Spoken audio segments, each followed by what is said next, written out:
Hello friends, welcome back to the new video. In this video guys, I am going to show guys how can you change your 4-digit password in your Realme phone. Guys, you want to change your 4-digit password, so as you can change it. And guys, now let's see how to change 4-digit password in our Realme phone. In this video guys, I am going to show you. So friend, first of all, open your phone setting without waste time to change your 4-digit password.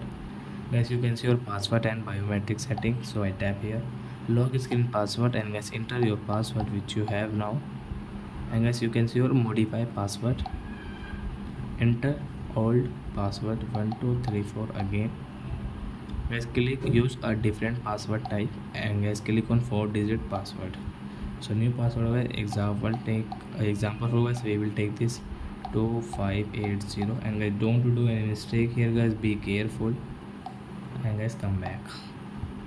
And guys, now you can see 1234 wrong, 2580 correct.